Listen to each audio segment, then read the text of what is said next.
Hi everyone, welcome to another video. Today I'm going to be resetting the oil service and inspection light on this 2019 VW Caddy.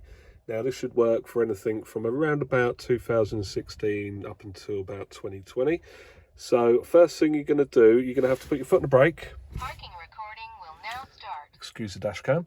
And you're also going to want to hold this button in while switching the ignition on. So I'm going to have to put the camera down for a second to do that. Then you come up with this screen. Do you really want to reset service? Okay, now we do. So we're going to use this button on the steering wheel here. Just press OK. Service reset. Now we also want to reset the inspection light on this vehicle. So we'll have the ignition off for the moment. Then we're going to come over here, switch the hazard lights on.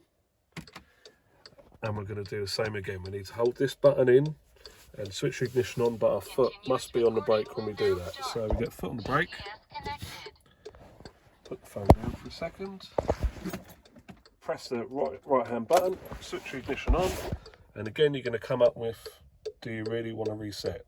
This, in this instance, is inspection, so we do. So we release the button on the right and press the OK button, and there you go, service is reset. So you can switch off your hazard lights now, switch your ignition off, back on again. And as you can see, we've got no warnings up there at all. So hope this has helped some of you. If it has, please like and subscribe, and I will see you in the next video.